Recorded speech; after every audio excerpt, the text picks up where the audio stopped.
Strong working relationships with the families of learners with intellectual disabilities are absolutely crucial in ensuring the best possible outcomes for the child.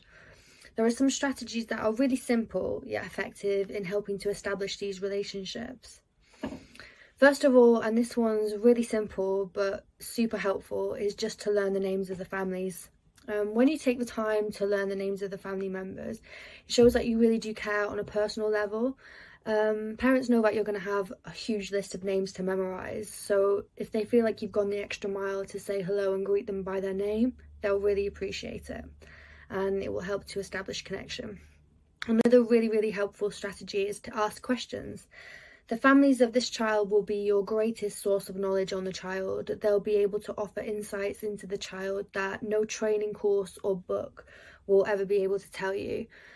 Families often really love to be able to be involved with the child's education, so giving them a voice and acknowledging that their support and ideas are listened to and valued has always been something that's really supported my relationships with families.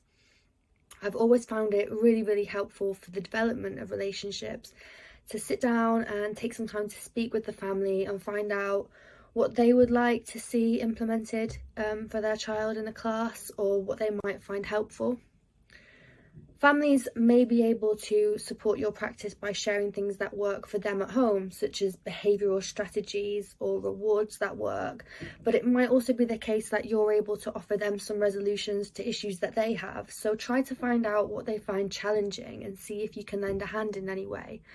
I once had a parent who was really struggling to manage tricky behaviour at home.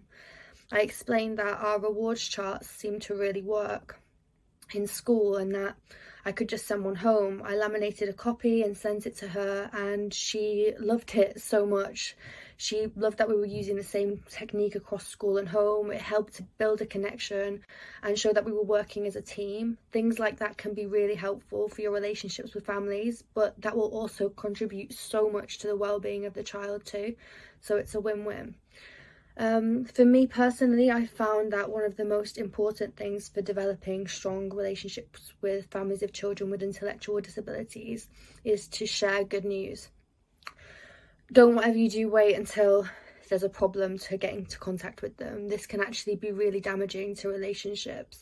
It's so much better to establish relationships through positive conversations that will leave the family feeling happy or proud. This might be a simple email just to say how well they did with a certain thing, or a brief chat at home time to share how their day's been. You could even make a phone call just to give some praise. These kind of experiences will be remembered and valued and will help to build the connection through positive conversations. That way, if you ever do have some difficult news to share, it's not going to be all that they remember you for. It's important to show that you genuinely care about their child and to demonstrate this. For families, the children's well-being is the most important thing, and they need to trust that you care about their child too. You might notice that they keep leaving a certain food at lunchtime, or that they've established a new friendship, but sharing these things will show that you care about their child as a whole, which again will really strengthen your relationship with the family. Families want to feel included in all aspects of the children's lives, so a great way to encourage a positive relationship with families of children with intellectual disabilities is to ask them for their feedback. If you're willing to make a few small changes for the sake of the parents, it could calm their anxiety and really help to bring about a strong positive relationship.